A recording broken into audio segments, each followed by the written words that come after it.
Become a sustaining member of the Commonwealth Club for just $10 a month. Join today.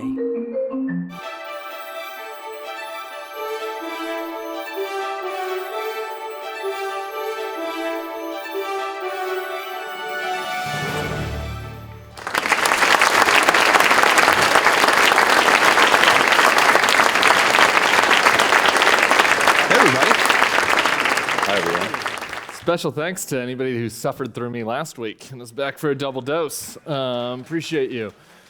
Welcome to the Commonwealth Club. My name's Tim Miller. I'm a writer at The Bulwark, longtime Commonwealth Club aficionado, so I'm very happy to have been invited to be here. Last week I was here with Dan Pfeiffer I'm going to plug my new book first before we get to you. My new book, Why We Did It. Thank you. On shelves now. It's been on the bestseller list 3 weeks, no big deal. Okay, not a big deal at all. Not that I'm counting or even looking.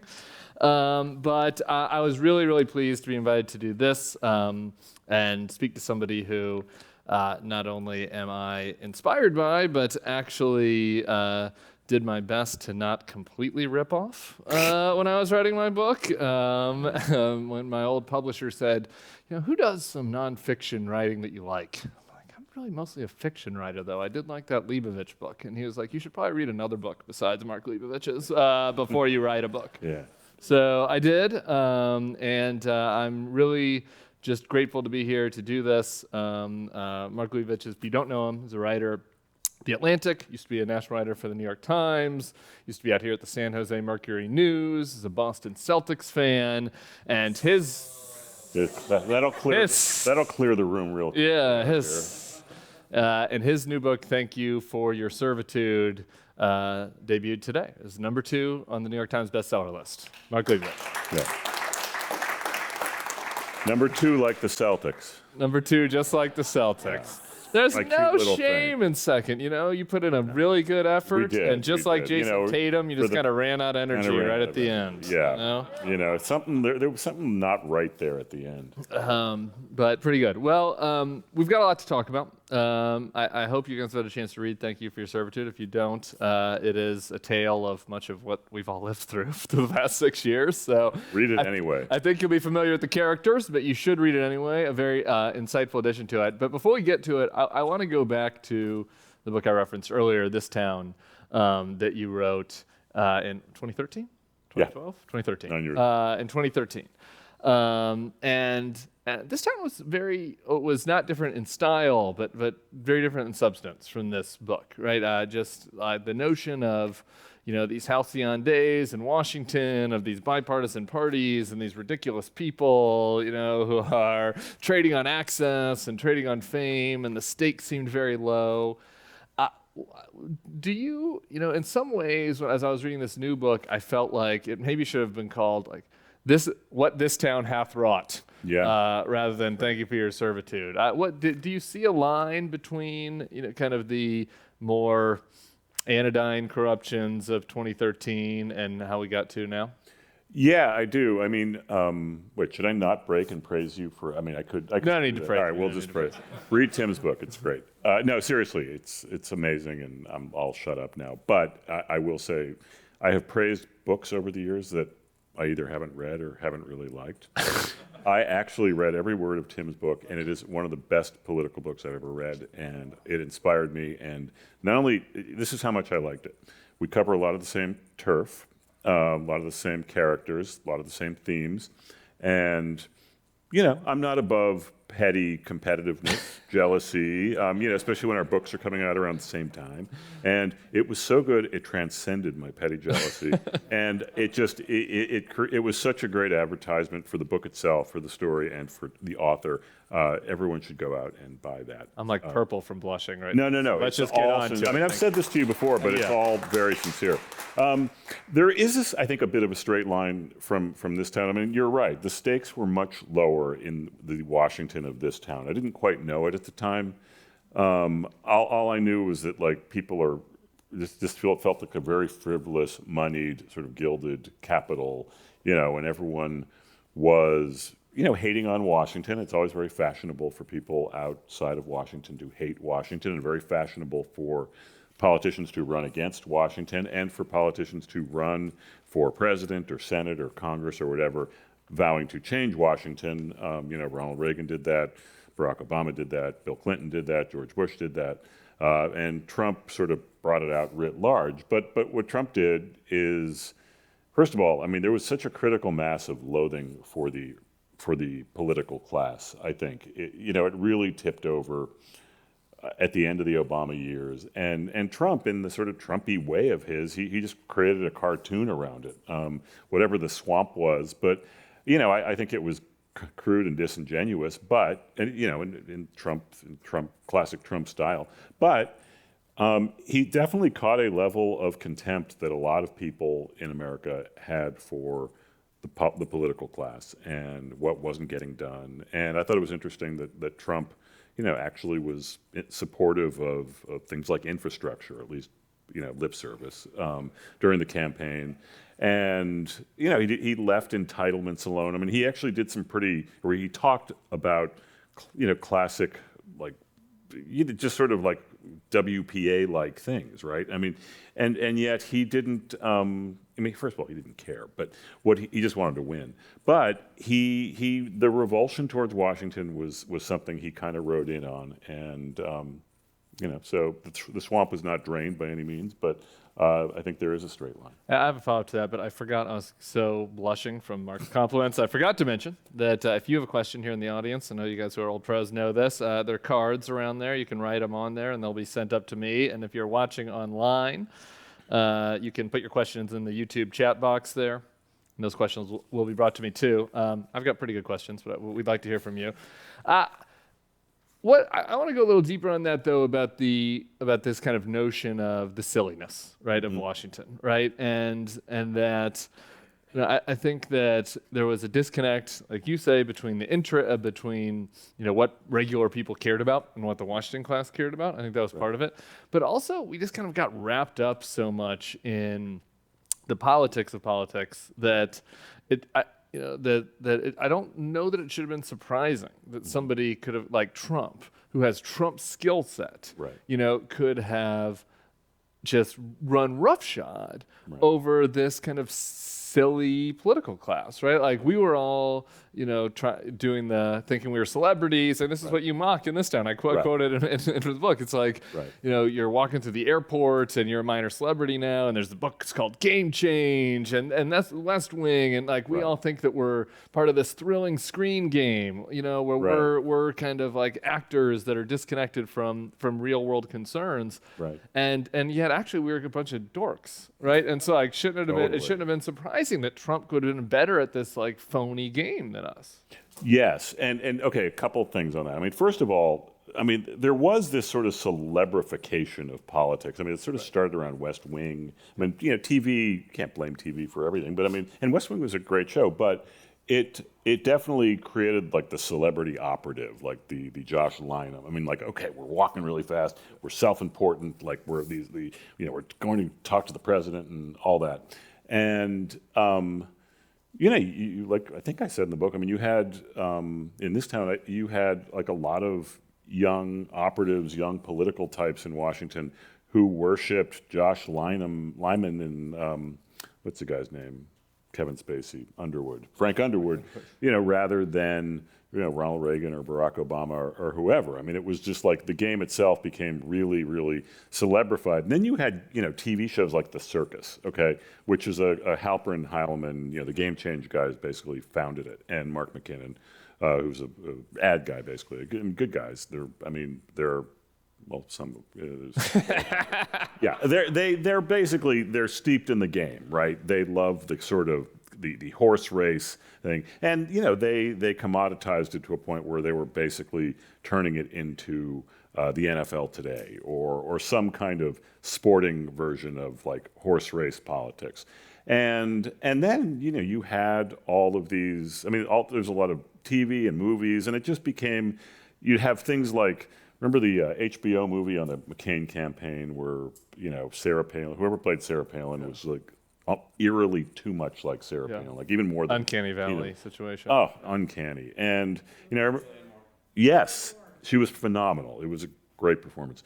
But I remember there was like a red carpet opening in D.C. and like Steve Schmidt, who Woody Harrelson. Woody Harrelson, yes, like they were all walking in side by side, and this was kind of gross. But it was also everyone needed to be there. Tammy Haddad, who was like the party planner, host person, she's in this town. She hates me still to this day. She planned the whole thing, the whole like guest list and everything. So yeah, it became ridiculous. And Trump, is shallow enough to appreciate politics that way because he watches the shows. And I remember the first time I met him, he was like, "I feel like I know you because I've seen you on TV. It's an honor to meet you." I'm like, whatever. But he loves that. He's watches TV constantly, so that's his experience in politics. But the world of politics, in reality, and in also that is on unwritten rules. It's basically, all right, we're all kind of in on the same deal here. We follow basic norms, and Trump had no respect for decency or norms or rules or laws, and yeah, I mean, he just he did run roughshod over everything. And I remember he actually told me when I was writing about him in 15 or early 16, he said, I just see weakness in these people. Like everyone I just got off the debate stage with, they're going to fold. Like it might take a while for, Ted Cruz or Marco Rubio or Jeb to sort of just come around. But I deal with people 20 times as tough. And he was just kind of chest thumping in his own way. But they all did sort of bend to his will, and all the tough talk about how, the party is going to hell and we can't do this, I mean, there's not a profile and courage among them except for maybe, well, not Lindsey, not Rubio, not Cruz. Jeb just sort of went away. Jebbish. Jeb sort of. He went away. Jebbish. He's a Jeb guy. But no, look, I mean, he did run roughshod. He brought the party basically to heel, and they didn't do anything about it. And so Trump is a guy who's going to take what he's going to get, but he didn't honor he didn't play by any rules, but he also appreciated the shallowness of politics as a celebrity. Yeah, there's the Denny Green, like we are. Isn't Denny Green that we are what we thought you were? We thought you were, like they were. Absolutely. Like the shallowness and the cowardly. I mean, so do you look back to my last one this time? But so do you look back on that and feel like, man, that was even grosser than I thought. Like that I thought that I had an ironic detachment from it, and I knew it was gross, but now in retrospect it looks grosser, or kind of not really. No, it looks kind of harmless actually. It looks like, I mean, as much as I want to sell copies of This Town, and it's you should read it, but really it's obsolete. It's not obsolete, but it's an old world. It's a different world. The stakes were lower, and ultimately the center held in those days. Okay, so all these characters better than anybody, right? After spending all this time in Washington, writing profiles about all of them, writing This Town, we get to 2015, and that's kind of the beginning of this book, right? Yeah. 2015, Trump's winning these primaries.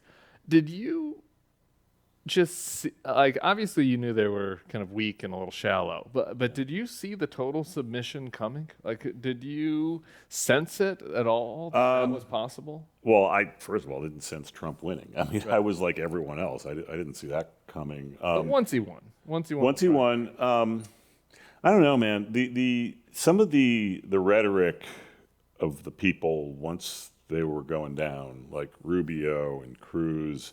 Literally everybody in their concession speech all of a sudden was like, this guy is going to be Hitler. Yeah, I mean, it was pretty out there. I mean, obviously, people talk about their opponent like during primaries and things can get pretty hot, and so you see that. But I mean, I remember talking to Rubio like right at the end, he probably dropped out like in March or April, and he was just totally defeated, and he was like, not only was he just horrified by Trump, but he was horrified on behalf of, conservatism. I mean, Rubio could at least act like a real true believer. Like I remember when I wrote about him when he first ran for Senate. I mean, he had this really good rap about, just like being a son of immigrants and Castro and everything.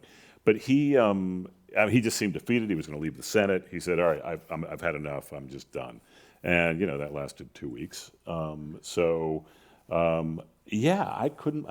still amazing to me. And then, they all had these stupid rationales like, well, I have to endorse him because now that it's clear that Hillary Clinton will be the nominee of the Democratic Party, who saw that coming? I must come around. But yeah, I didn't. I actually thought that some people would like not do anything. So then we get to kind of, I guess, the stage of your book. This Thank You for Your Servitude, which is the Trump Hotel, Yep. right? And this is where you just have such different perspective than me, because I bailed on town after Trump won. And was like, I could never even broach the doors of that place. I mean, they You ever go like, at all? Never went one time. I couldn't bring myself to do it, Yeah. for starters, and Yeah. also it may have been an unsafe space It in a literal sense. At least Yeah. that's what I thought. Yeah. Then I'm reading your book, and you say that actually you'd seen Michael Steele, Michael Steele. at the hotel, and he was a vocal anti-Trumper like me. And you said that people were nice to him. So why? So just for those who haven't read it yet, paint a picture for what this town was like from the vantage point of the hotel lobby at the Trump. Sure. Yeah. No.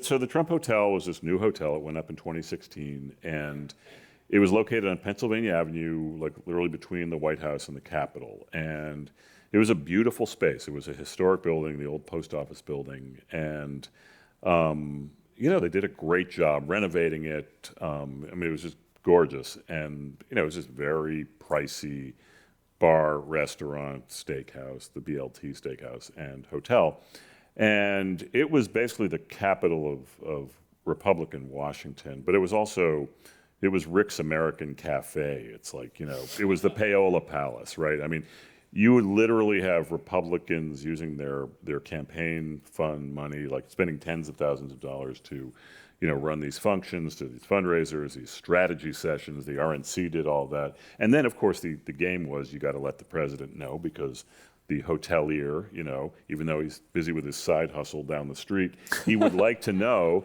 that you are spending your money and giving him money. It was so over the top, and you literally have people who wanted a pardon, spending tens of thousands of dollars on a bar tab, buying $5,000 bottles of champagne. Again, just let the president know it. Post it on Instagram. It would, word would often filter back to him. I mean, it's just stunning what you would see, and you'd see members of Congress. You'd see a lot of members of the cabinet. Steve Mnuchin, the Secretary of the Treasury, lived there. His wife had this little purse dog that she would walk around with. Rudy had a place there, or at least had like a suite that he would use there. A lot of lobbyists, a lot of journalists. I mean, you can get a lot of work done there. People who worked in the White House were often so traumatized by what they would go through every day. They become like therapy sessions. I mean, it was not a difficult White House to cover, as far as there were a lot of desperate and vulnerable and really, really seemingly miserable people just hanging out, drinking a lot afterward. So it was bizarre. And Trump himself would come in sometimes, and he would never eat anywhere outside the White House other than his own, with his own, a big gold-plated name place on the building. And so he'd go to the BLT steak. He would always get a 40-ounce tomahawk steak, well done, French fries, shrimp cocktail, chocolate cake for dessert. How that table's got to be working in our favor. How that man remained alive for 4 years. How our nation remained alive for 4 years. So but he also needed the applauded entrance, the exit, people standing on their chairs. Michael Steele, he told me stories about being in there for when the tin pot dictator would leave, and everyone would be like, Trump, Trump, Trump, and people would stand, and he'd be like, that was just so wild, and Don Jr. ran into him. It feels foreign. It's third world. It's or Banana Republic or something. One thing I wanted to ask you about that hotel lobby scene, since you were there, that's something that I try to grapple with. I really just wrote about people I know. Mm-hmm. So everybody in my book basically is somebody that would fit on this category of the moderate Republican, would have been fine working for McCain. Not everybody has their own flaws, but they aren't white nationalists. I was working in that book. Okay. But something happened today in the news. My friends at Republican Accountability Project put this out. A guy named Garrett Ziegler, who's a White House aide. You could probably picture this guy in your head. He looks like he went to Duke. Yeah. He said on his Telegram feed that the January 6th committee is anti-white, and that that Cassidy Hutchinson is a hoe bag and a thought. guy seems pretty authentically Trump, just Yeah. based on this one quote. Like, so if you're looking at that, kind of, obviously you didn't interview everybody in the lobby, but categorize for me, like, what percentage of these people are just there for the grift? Like, did you get the sense that, like, did you feel weird? Like, was there a little bit of a KKK vibe happening, or was it just like people in Washington who just like, this is the new rule. I'm a lobbyist, and so if it was Hillary, I'd be, lobbying Tony Podesta, versus true believer. Like what was the scene like there as far as great Washington? question. First of all, I did not like going in there. I mean, it's like, oh, he's a reporter. He's like, spending time in a bar. It's like, well, great work if you can get it. No, it was a weird vibe. I didn't like it, and it was, but you didn't get a sense. It was not menacing. Although what was always unnerving is, you just knew you're being watched. I mean, you just knew that they were watching the reporters closely. You knew that they had like a lot of personal information, probably based on credit card information, whatever. I mean, we're just acting like regular customers. So that was always unnerving. You did feel like you were being watched. But no, it just felt like kind of a tacky, moneyed crowd that many of them were recognizable just as political and media consumers would know them. But no, they didn't. I wouldn't say they seemed like. It didn't feel like different. I guess that's what I'm trying to get at, right? Like, did it feel like the old Washington crowd, like Republican crowd, just trying to reskin themselves for Trump, or was there were there these Garrett Zieglers? You're kind of looking around, going, I'm sure man, there this were feels Garrett new. Zieglers in there. I'm sure it was, and there was also, it was fairly young. I mean, you had a lot of, first of all, people drank so much. They were, I mean, there was just a lot. There was too much debauchery for like an old, like kind of Romney Bush kind of fundraiser crowd, right? But so there was that, and there was also it was an active celebrity culture. Like Sean Spicer walks in, he's going to get hounded for selfies, and he's going to love it because he's Sean Spicer. Yeah. And but great send up of Sean. And, John Sphincter, we're talking about. Yes, better than in my. But no, so yeah, I don't know. I just didn't like hanging out there. Anyway, it was sort of abandoned. COVID kind of ruined it. So. But so there's this tension, right, though, among that crowd. And so you're kind of, I'm just trying to explore, like, there's the Spicers, who I think you quote Spicer, I have here saying, like, hopefully Trump will lose by enough that he would never come back again, right? Totally. Like, Spicer is an old style. RNC guy. RNC classic. If he could snap his fingers, make Trump disappear from the earth and Mike Pence president, he would snap, right? Probably, yeah. Yeah.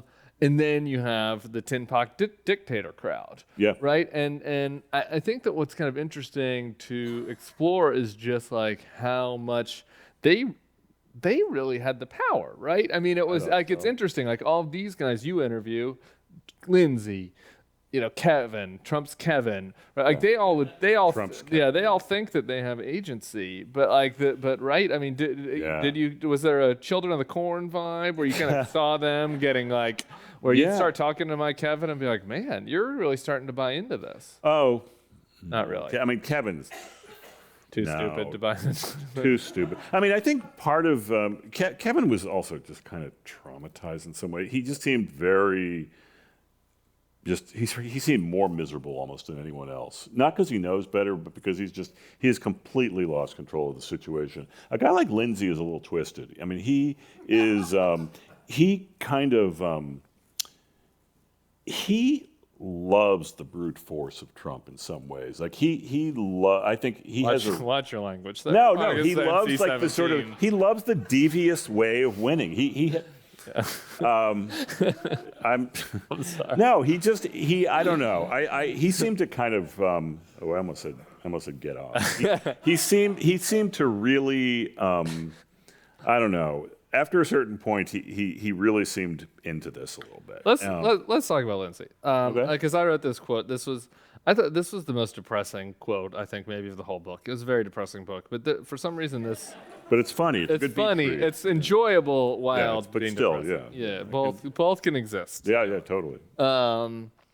I forget if I just wrote this after, so I forget if he was telling it to you or if you're relaying this. But he says, the knock on me and John is that we were too high on our horse. Yeah, said that. And for some reason, that quote really kind of stuck with me because I think it really distilled this like capture of these guys by the Trumpian ethos, right? Like that when John McCain was still around, there's nothing wrong with being a little high on your horse. This is public Absolutely. service. You're trying to do right. You're trying to do best right by people. Yeah. And so like Lindsay's whole mindset had flipped, right? From like trying to do right by people was actually wrong. That made me condescending and naive. Yes, and the context of him saying that I heard as being, I'm liberated now, right? Don't have to be high on the horse anymore. John's dead, and like I traded up. I got a new alpha dog here, and we don't do the high on the horse thing. We can just do, So then you're talking to McCain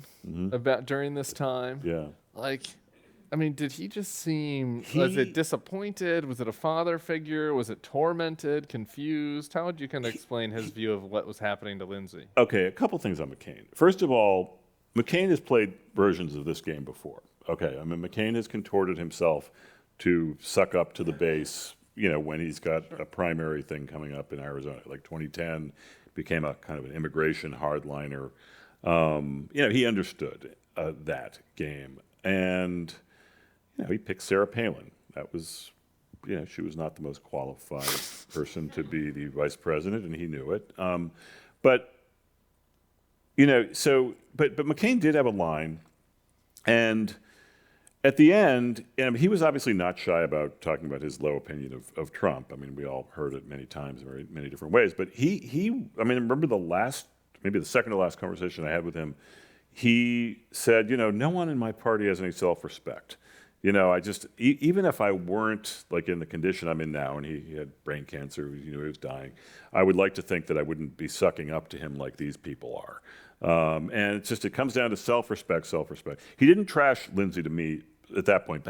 I knew that he and Lindsay had a not a great ending. And McCain was pretty open to him about what he was doing. And, I think they had some tough conversations, but mostly, McCain felt really shitty. That's a pretty deep criticism coming from a guy like John McCain, that you don't have any respect for yourself. Absolutely. And I think he was 100% sincere. And by the way, I agree with him.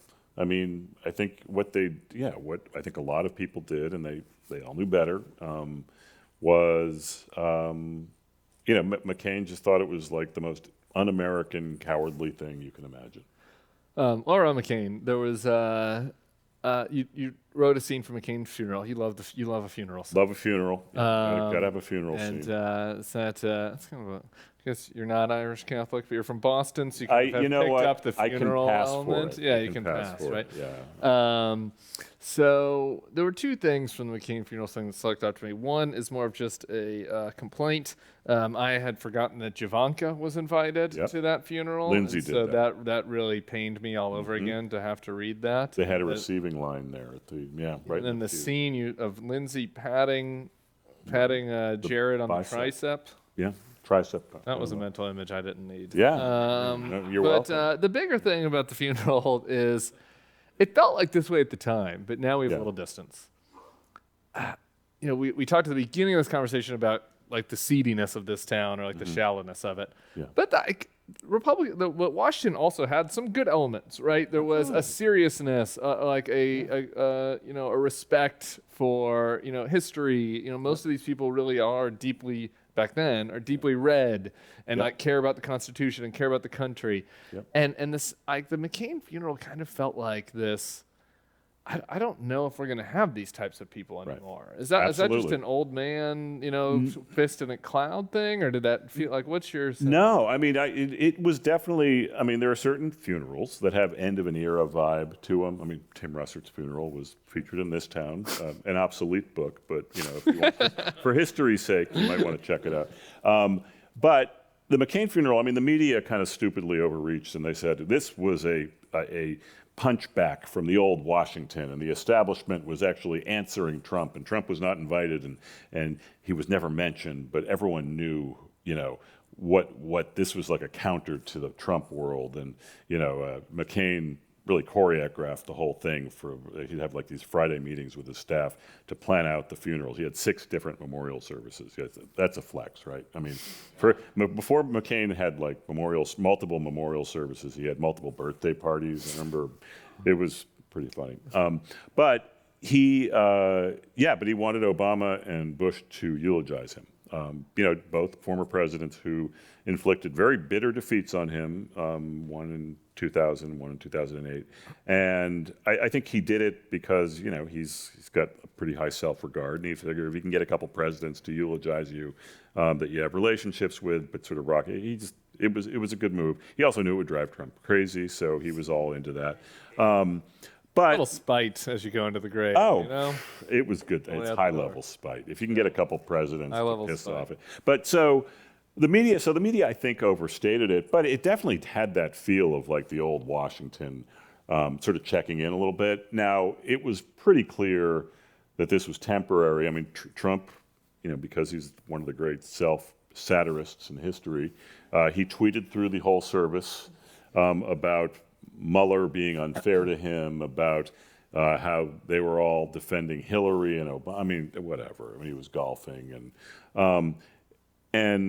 but so, yeah. And then you had this scene, and Ivanka shows up. And by the way, this is another great thing. So Mattis and Jim Mattis and there was someone else, John Kelly, who was then I think chief of staff, former general.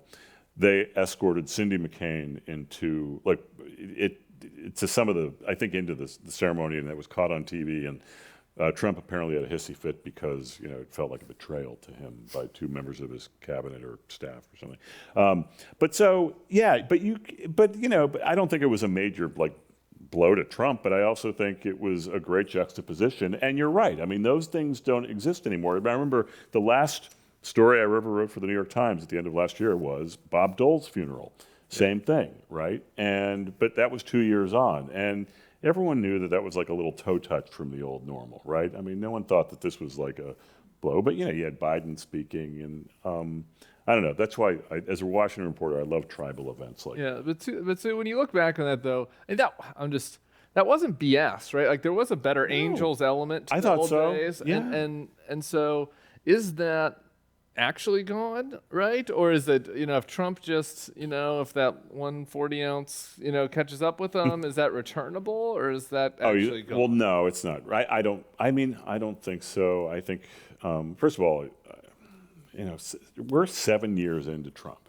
Yeah. I mean, he is deeply into the cellular fabric, if that's a term, of the Republican Party now. I mean, I remember. Did I tell you this? I don't know if I told you this, but so at Dole's funeral, it was big COVID moment. I mean, it was there was a big wave of COVID, and it was at the National Cathedral, big indoor space, probably about 3,000 people, elbow to elbow, many very old people, and it's posted all over the cathedral, like a cathedral, a National Historic Landmark. That everyone wear a mask. Everyone just wear a mask. The family has requested it. It's a funeral. If there was ever a place to wear a mask, this is the place for a lot of reasons. And everyone wore a mask, except I was sitting in the press area, and it was overlooking where the senators were sitting, and Ted Cruz did not wear a mask. Ted Cruz very prominently was standing up, not wearing a mask, and it was clear what he was doing. He was inviting some kind of scene. He wanted to be either escorted out. He wanted a Fox. He wanted an attaboy from Fox. You just knew what he was doing. And just to make sure, I emailed a senator who I know who was sitting right next to him, and I said, "Did I miss something, or was he actually not wearing a mask?" And he or she wrote back to me and said, "Yep." That makes me feel better. I've done that a bunch with my anonymous sources, and I'm like, I'm not an old time reporter like Leave. Yeah, no. Careful. He or she confirmed. No, but so again, there's always going to be a Ted Cruz in the group. I mean, there's no shame, right? He doesn't have shame. His party's not going to shame him. They're not going to do anything. And thankfully, no one made a scene, so he didn't get his little pat on the head from Fox that night for violating the most basic, decent rule of masking. Yeah, I think about two things when you talk about Trump now being in the cellular element of our political lives. One is we're just talking about this guy, and the Hobag guy. I don't know how old he is. He looks on the picture like he might be 25. 15, yeah. But so Trump's been here for 7 years, though, right? So he was 17. Yeah. Right? It's just, and if Trump's around for a few more years, if you're a 28-year-old, 28-year-olds start to have real jobs in Washington, right? Absolutely. And their whole adult life has been Trump, right? So there's this whole little now posse of mini MAGAs running around. And then we have this question for the audience, which is related, which is how do you have a civil and a respectable conversation with somebody who wholeheartedly believes the big lie? And so like these sorts of elements, little Trump imitators, and then these just really out of the ordinary conspiracies and lies, like both contribute to this. How can how could you have a funeral service 20 years from now where Democrats come and eulogize like big lie supporters, right? Like it's hard the to big envision. lies, that's a rough one. I mean, I think we talked about this. I mean, I have had more, common cause with conservative friends and read more conservative writers in the last 6-7 years than I've ever had before, and like in a very positive way. I've like learned the work of some conservatives who I really respect, but they're all never Trumpers. I mean, to me, if you're a Trumper, first of all, I legitimately have not heard a compelling intellectual defense for him at this point. Right. I mean, I suppose there were some early on about, okay, you got to blow everything up.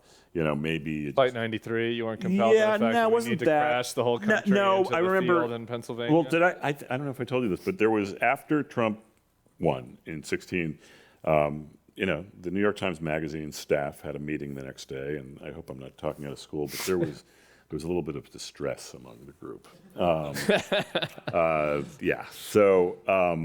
But I remember saying to Jake Silverstein, who's the editor, I said, I could probably write 10 reasons why this might not be the worst thing in the world. If you want something, I can just throw it online. I mean, maybe it took something like this to shake up the system. He didn't really raise money. Maybe that's positive. He says he's going to drain this line, blah, blah, blah. And he goes, really? That'd be kind of interesting. It'd be kind of counterintuitive. I said, yeah, I think I can do it, because I was up all night last night trying to think of how this might be okay. I had a lot of things I was like, I just didn't sleep that night. So we had very different reactions to the result, but I admire your kind of sunny optimism. It wasn't believe me, it was. I had to work hard for it. And then I think literally within 3 days, like Mike Flynn was named National Security Advisor. Ivanka and Jared were appointed senior advisors. Bannon was about to be named whatever job he had, and I remember I called up Jake. I said, never mind. This is just going to be a fucking shit show. So that was, so that assignment was aborted fairly quickly. This related to another comment that you had in the book. This is from an anonymous congressperson, so you may or may not reveal their gender here after this question. Yeah. I paraphrased it here, but so it's something to the effect of, everybody now is trying to compete to be a bigger dickhead to appeal to the biggest dickhead. Yep. And I thought it was pretty telling that person had to be anonymous. I asked that person, I asked him, like, you sure I can't put this on the record? I mean, They're retiring? Do I have this right? Yeah, it was a retiring congressperson. And he said, well, I better not. And I know this sounds ridiculous, but I might have to lobby them one day. I kind of appreciate the over-the-topness of them cowardly not saying their name. I mean, it was very revealing. Normally I wouldn't. Actually, I probably would. It was a great quote, but yeah, the reason for anonymity was that he didn't want to offend the people he might have to be lobbying. But isn't that telling just about the fact that, so sometimes I just think about all this and I'm like, man, Washington always was kind of grimy and but like there's, this is a meaningful difference, right? Like this is a person that is being replaced and they are in this conversation with you participating in kind of an old school Washington grift. I want to lobby, so I'm going to have to be anonymous when I criticize my friends. Not great, not perfect, but okay, that, feels kind of quaint. That person is now being replaced by somebody who, according to them, is their top goal is to be as big of a dickhead as possible. Absolutely. Like this feels like entropy, right? To like taking hold here, as far as where when people start to be like, is this fixable? Right. Like comments like that like have to give you a lot of pause. No, it does. I mean, look. So Claire McCaskill, moderate Democrat, was replaced by Josh Hawley. what's her name? Heidi Heitkamp was replaced by Kevin Kramer, who, yeah, I mean, you can go to, okay, but now these are Democrats who lost seats in red states. But, you know, Portman Bob, right now. yeah, okay, yeah, J.D. Vance could probably, you know, defeat or replace Rob Portman. You know, Bob Corker was replaced by this guy, Bill Hagerty in Tennessee. I mean, it's not as if, like, the Republican Party that might, you know, or Herschel Walker could replace, well, anyway, you can go down the list. Well, yeah, Pat Toomey could be replaced Do you by have a Dr. Herschel profile coming down the back of the No, Atlantic? I don't. I'd like to get you down to Atlanta and put your magic to No, work. I hate it. I don't like writing about people like that. But no, I mean, yeah, I mean, it's not like the, all right, we're going to come to our senses sector of the Republican Party is coming in to take over. I mean, I do think that because of some of these problematic candidates for Senate I mean, I think that might actually possibly save the Senate for Democrats. But So this takes us to the fundamental difference in our books. Are you ready Okay. for this? We have, Oh, yeah, we have a fundamental little differences. we have a little disagreement. We need a little, like, and alert. tell me, maybe it's not a disagreement, but I think it is. You basically posit that the problem here, you know, looking back but also forward, is a top-down problem, right? These guys are cowards on the Republican side. Yeah. Like these guys are cowards. They won't stand up to him, and so, you know, things are not going to get better until we get new, more responsible people. Basically, I'm paraphrasing. yeah, My view is more like, actually, no. This is a bottom-up problem. Like, people want the dickheads, right. and as long as people want dickheads, then that's what they're going to get. And so, if you do accidentally get a person who decides that they have a conscience one day and wants to show leadership, they're just going to get the Liz Cheney and Jeff Flake and Adam Kinzinger, God love them all, treatment, you know, and get put out to pasture. Okay, we do have a different view because I would say, first of all, maybe Liz Cheney and, you know, Jeff Flake, I think they have all, in some ways, done a world of good. I think the reason you have a bottom-up problem is because, yeah, I think it's symbiotic, right? It's definitely symbiotic. But, like, there's a vacuum of leadership. There's a vacuum of moral leadership. There's a vacuum of intellectual leadership. There's a vacuum of courage at, you know, at many levels of politics, but certainly in the ranks of the Republican Party. And I don't, for the life of me, know why the job is worth it. I mean, I understand why you don't need the hassle, why your spouse doesn't need the hassle, why you don't want to be tweeted at. And, you know, there's a lot of shit that gets thrown your way if you become someone who steps out. But I don't know. I would love to see them try. I mean, you know, I think if there was like anything similar to the volume of criticism that Trump got during the 2016 campaign was actually done from Republicans when he was president, you know, people voting for impeachment. I mean, I doubt they would have gotten, I doubt they would have convicted him. I mean, but like, Republicans privately thought that like the first impeachment, I mean, if you're going to be honest with you, it was a pretty shitty, you know, it was pretty worth it. I mean, in some ways. I mean, I can sort of see where it was inappropriate, that phone call and what they were doing, but not impeachable. I mean, I remember, I think I wrote about this. Marv Thornberry, sort of conservative, defense-minded. Will Hurd had this position, Will which Hurd. I didn't agree with, but it was, at least I got it. But I remember it's funny because Paul Ryan got on the phone with Kevin McCarthy and said, what Thornberry did, you should do it. Just like get it on the record that this was wrong, and then, but it's not impeachable. That'll be like the party line because you don't want to try to defend this. And so McCarthy's like, yeah, let's do that. And of course, like in a couple of hours, Trump tweets something about Thornberry. He says, this coward, like he begged me. I mean, he did this stupid Trump thing. And then McCarthy lost whatever tiny shred of nerve he had and, didn't do anything. But I don't know. I think. Do you ever put this to these guys? I mean, you're talking to them. Yeah. They don't talk to me, unfortunately. We're actually worse than the enemy of the people, the never-Trumpers. Like, we're even below you. I can't even Well, go. the bull, you guys are, you're traitors. Yeah, we're traitors. We're literally traitors. better. So, Jeez, man. you're talking to, obviously you want to maintain the source, so you're not like pointing their finger, like, why don't you show some balls? But like when you bring it up to them, like, what do they say? Like what's their defense? I mean, okay, well, Ryan was the one probably who spoke most openly about this. And, he said, well, the counterfactual is we'd have a pissing match and we get nothing done. So basically what Ryan's saying is, I got my tax cut. the caucus basically, didn't make my life totally miserable, and I'm retiring now anyway. But yeah, they all said, oh, it's unproductive. Like, that's their big word. It's unproductive. It's not constructive, to have a pissing match with them. And then, of course, then they go to we have very constructive private conversations, the adult in the room thing, right? So they would be like, yes, yeah, but I feel like remember Brian himself said explicitly, I can be able at the end of the day to say I avoided that tragedy and that tragedy and that tragedy. And I said, wait a minute, Mr. Speaker. He was Speaker then. This was in 18. He said, what tragedies? What are you talking about? What have we missed here? He goes, I've already said too much. And he was pretty shaken by the Trump experience. I mean, not that it defends him, not that it justifies him being. Yeah, but this goes to the Reince question. Right? Like, if that's true, then what? Right? Like, and it's the same thing about Paul Ryan. Like I said, that Reince gave that same shtick to me, right? When I was talking to him for the book, and it's like, okay, and I was like, well, okay, well then why didn't you oppose him? Then why didn't you jump out? Like, once it was too late for you to do it, I get then the logic of, okay, he's in here for 4 years. Yeah. But then none of them did anything. None of them did. And here's the perfect sort of object lesson. Okay. And I remember saying this, I don't know if I said this to him, but the aforementioned Sean Spicer. Okay. Day one, he's in the White House press secretary job. I mean, he's like, he's decided he's made his choice. He's the only president. I mean, no one's asking me to be White House press secretary. This is the gig. Day one.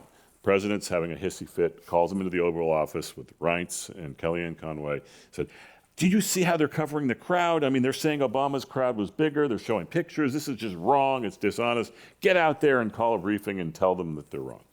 And, we all lived through this. So Spicer, kind of his eyes bulge out, and he says, Mr. President, but I don't think that we should do that. And, he said, I think he said, it's beneath you. It's beneath you, Mr. President, And as I said in the book, nothing is beneath him. And two, Spicer knew that he was going to be the face of this debacle. I think I said the ruddy face of this debacle. And so if Spicer, I know it would be really hard, but what if Spicer on day one said, Mr. President, I'm not going to do that? And he said he would either fire him or said, go do it anyway, and then he'd resign, or something like that, okay? Or maybe he'd just get bored and start tweeting about something else in 2 hours. And he had whatever. He was like a gnat, right? Maybe, who knew? It was day one, he was freaked out. Whatever. Can you imagine, would it be embarrassing? Would it be uncomfortable to have to quit or be fired on day one? Maybe a little. Would it be awkward? Yeah, maybe a little. It would be like, that guy would, his whole trajectory could have been different. Yeah. Not that, we'd be sitting here celebrating him, but, what a ballsy thing that would have been to do. I would have done it, I think. It's just, I would have loved some more dramatic resignations throughout this. That would have been both satisfying and noble, and it maybe, would have moved the needle a little bit. Two more things, then I'm going to get to some audience questions. What, this period, I think the key period for me, and I'm sitting on my couch in Oakland, so I don't have as personal insight as you, is between the 6th and the impeachment vote, right? There are 17 of these guys that want to convict him, at least, probably Absolutely. 52, Yep. okay, or however many there were at the time, 53. So they only get 7 senators to actually vote to convict. You're kind of having conversations during this time with some of these people. This kind of ties directly into this cowardice. Is there a counterfactual where they could have, could somebody have done it? Could Mitch have done it? Is there regrets over that right now, do you think? What's your sense for that? I don't know if there are regrets. I think, first of all, I think McConnell could have could have gotten him close, maybe. We've gotten Thune, Cornyn, maybe. I don't know. We'll never know. But I think, it would certainly create some short-term pain for the party. Trump would probably, hem and haw, maybe take a walk. And it would be hard, but I don't know. It'd be over. It would be over. This is the Sean Spicer moment for everybody, and they'd seen everything. Absolutely. At least Sean, not a defense of Spicer, but especially oh man, day one, I'm managing the job. Yeah. Okay, Yeah. this is now we're at day 1500. By the time the Capitol gets People are sieged, dead. People are dead. Mm-hmm. Yeah. Nothing. It was amazing. It was really amazing. I think part of it is just probably trauma, probably just inertia, cowardice, not. I mean, I guess there was a strategic imperative there. I mean, by the way, McConnell doesn't get the blame he should, because he could have. You didn't. He said, "Oh, we can't do an impeachment trial in 2 weeks." Why not? Why not? We just lived through that. Like, what you need, like evidence. What evidence I do mean, you need? you could It's do on this in TV. 2 hours, Yeah. right? And so McConnell, I think knew, they have the votes if they do it in 2 hours. I think if they did, I think so. I totally think so. But McConnell, for whatever reason, and I'm sure there was some cynical, strategic, calculation there. But once you knew it was going to be after January 20th, I mean, they had their easy answer, which is why impeach someone who's not a president anymore, blah blah blah. And so, 8 days later, McCarthy goes to kiss the ring. McConnell says, "I will support the nominee in 2024," and away we go. So. What one more thing, just circling back to the hotel, I meant to ask you, is there what's you're a media guy, you're at the Atlantic now, you got a little more freedom. Is there a media criticism of this? And what was happening at the hotel is insane. Compare it to going back to Hillary and kind of how the Global Initiative was treated. I was on the dark side back then. I'm pitching you guys those stories. That some of the stuff Hillary was doing was a little shady, actually. There was a little bit of inside baseball, but compared to what you described, what's your sense now? If you could go back 4 years, is there anything the media could have done differently? Yeah. Well, no, the media is beyond reproach. Okay, so sorry. I don't know why you would ask that. No, I think I will say this. I'm sure there was coziness going on. There always is. It's an occupational hazard. I would like to think that. I just feel like if Hunter Biden opened up a little bed and breakfast down in the White House, and the Saudis were coming through and staying there, that'd probably be on Fox every night. And I don't. You would think. You would think so, and I don't. And that just wasn't the case. Yeah, it wasn't. I mean, there was plenty of Trump hotel sort of scene coverage. Yeah. I don't know. I think I will say, and this is my tribe, so I will, so I'm open about this. I thought there was some great journalism done during those years. I mean, David Fahrenthold and Maggie Haberman, and just mostly investigative, and then the sort of breaking news stuff from the White House I thought was pretty good. I thought Twitter was kind of fun. I mean, but no, I mean, obviously, I mean, I think the big critique, and it's probably very fair, was there was way too much live coverage of his rallies on cable news. I think, the times where I worked during the Trump years, probably was way too both sidesy at times. It maybe took too long for us to just call lies lies, call racism racism. That's a very big step for the New York Times. The New York Times is an ocean liner as far as being able to do that. But I think that's counterbalanced by a lot of really valuable investigations into his taxes and stuff like that. So These are paired together, which shows you the mindset of the people of the Bay Area, the state of our nation. Are Americans just tired of the messiness of democracy? Is Trump and Trumpism filling that void because there's a yearning for authoritarianism? The other question, I understand there's a lot of cowardice in D.C., but how worried should we be about a complete collapse of democracy and the rise of authoritarianism? yeah. Where are you at on that? On the whole having an autocracy thing. Is that something we should be worried I'm against it, first of all. I think normally my reflex would be, all right, we'll get through this. Yeah. But I don't think that's overheated necessarily. I mean, I think when you sort of combine the stealing of Supreme Court seats and the changing of election laws and the willingness of 147 Republicans in the House and Senate to vote against certification based on nothing, which is, it's a flat out vote against the democratic will of the people. I mean, that's a bright flashing light, because there might be more of them next time. There might be, who knows who the Speaker of the House is going to be? Who know? Well, it could be Kevin McCarthy. It could be, I don't know. I mean.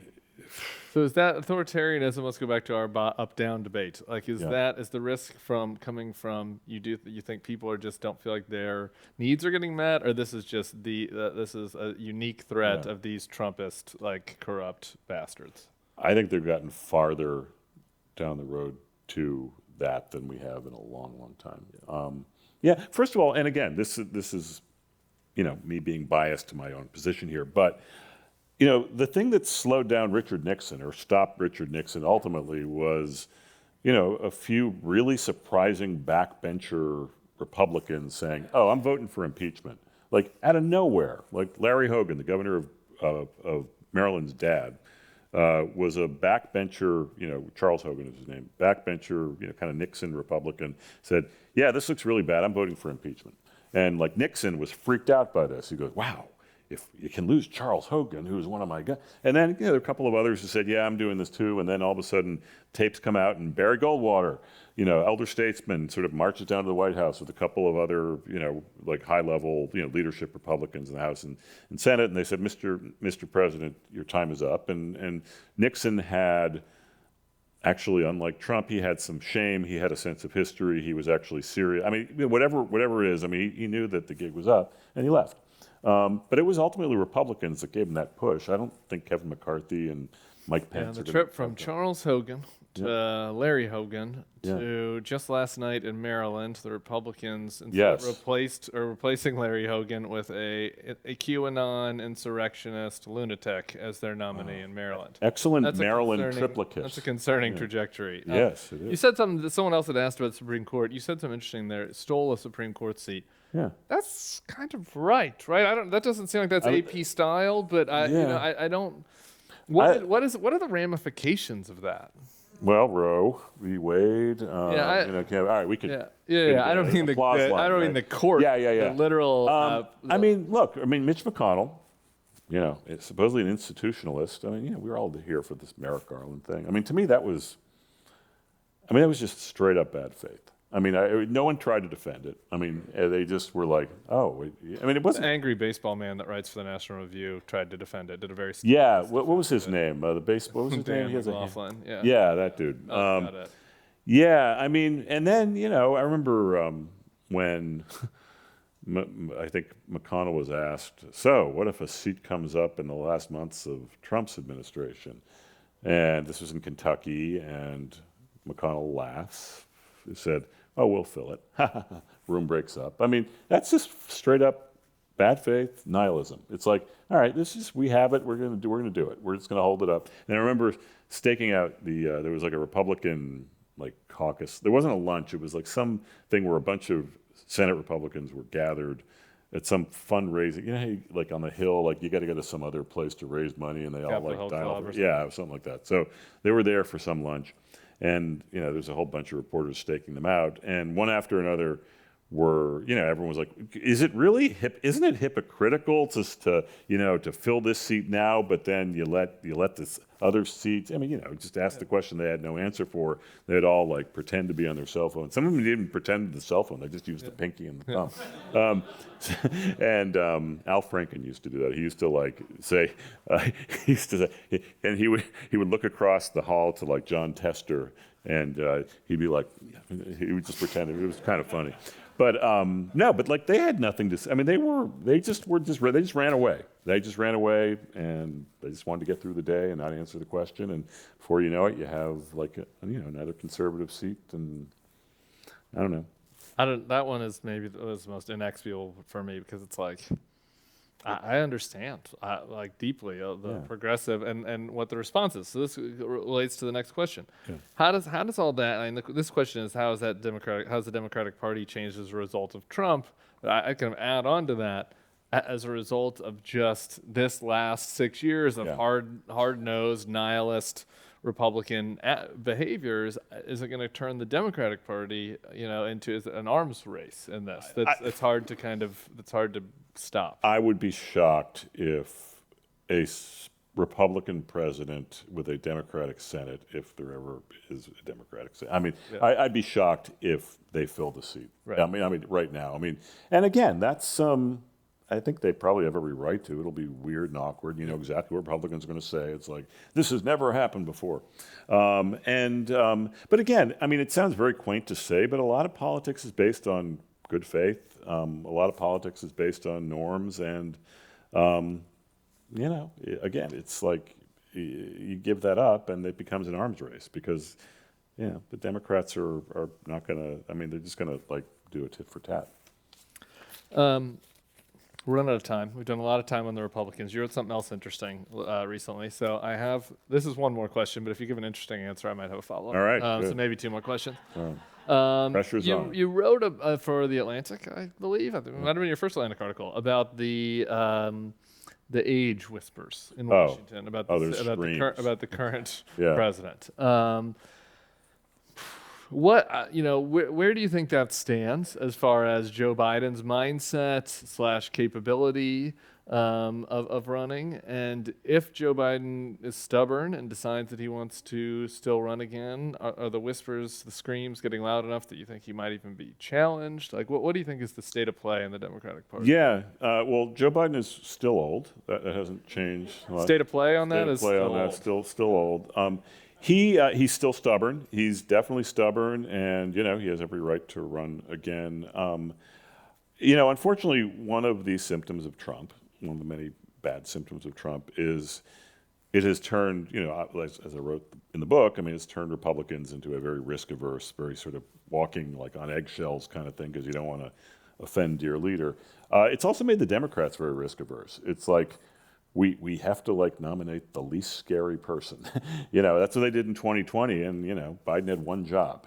He was nominated because he was seen as electable, probably scared the fewest number of people, and he did his one job. The highlight of his career or his presidency occurred in November, and then he, kind of calmed the thing down, acted like a grown-up, didn't tweet like a madman, and wow, that was really nice. Then things went a little south, and he's in a real tailspin. I just think everyone Biden has a long-standing view, and he used to talk this way when he was vice president, because he would never rule out not running for president. Everyone thought he was too old then.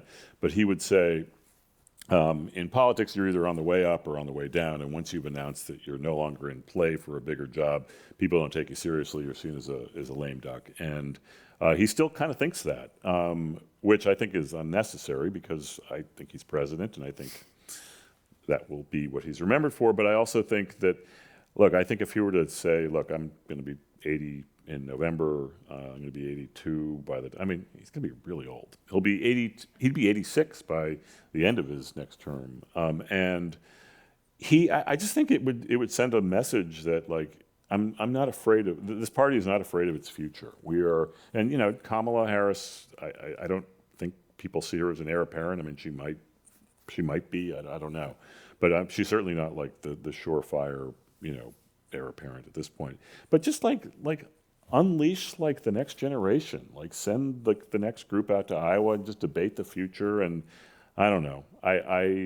What's your sense for the odds? Do you you don't have any? I think as long as he's alive and healthy and feels up to, probably. And so then do you think anybody challenge him? I was talking to a rich Democratic politician and trying to kind of needle him around. I'm a journalist now. It's a new great. thing. No, it's good to have trying to be like, would you think about it? Do one of those things. You got money, and I didn't get anything. I didn't get anything. This is why you're the pro on this front. But could that even? It could totally happen. Yeah, sure. Why not? I think the voters of, or whatever the new Iowa is, New Hampshire, would welcome it. I think at least it'd be a debate. It would. I think if I were advising a Democrat who had national ambitions, who was worried about sort of stepping out of line, I would tell him or her to just go for it. I just think you should. What do you guys think about that? Would somebody do it? Right? That's a good focus group. A good focus group. What's that? Is Gavin running? Final question: Is Gavin running? He looks like he kind of might be thinking about it. How's that? I don't know. I've already had to vote for Gavin 17 times because all the recalls, and I don't even like the last time. So when I did a Commonwealth Club for this town, Gavin, then Lieutenant Governor Gavin, he moderated this. He was the Tim Miller of that group. Who did better? He was. So when he was mayor of San Francisco, he was thinking about running for governor in 2010, and I did a Times Magazine story on the big circus of a race for governor of California, which it met the first prerequisite of a magazine story for me because it got me to California 3 different times. But it looked like Mayor Villaraigosa of L.A. was going to run. Jerry Brown was making a comeback. It looked really, really colorful, and I spent the most time with Gavin, and we were in his office. I talked to him all the time, and he was sort of the focus, really colorful figure. And they stuck him on the cover because he was very visual. He was on a beach, and with Kimberly then? No, he wasn't with Kimberly then. He was coming off that scandal with wasn't it his campaign manager? We don't need to. Yeah, whatever. There was a scandal, but he was coming back from that. He was very compelling, and they put him on the cover of the New York Times Magazine, like the Gavinator. 1 week later, he announced he was running for lieutenant governor, so I knew he'd be governor just a little early. But I used to tease him about how he had nothing to do as lieutenant governor, so he might as well moderate a thing with me. So we did. Well, it would be the first potential presidential candidate to moderate a panel with you guys. Thank you so much, Lebo. That's all we got for the program. I really want to thank everybody for coming here. You're a great crowd. Everybody that is there online. This program and others will be found on Commonwealth Club's website, commonwealthclub.org. Be sure to purchase Mark's new book. I haven't shouted out the subtitle, which is so good. I'm jealous of. Thank you for your servitude. Donald Trump's Washington and the Price of Submission. You can purchase it out back. Mark will sign it. He'll put a witty bon mot on there. I'm Tim Miller. Hopefully I'll get invited back soon. And this edition of the Commonwealth Club is adjourned. Thank you.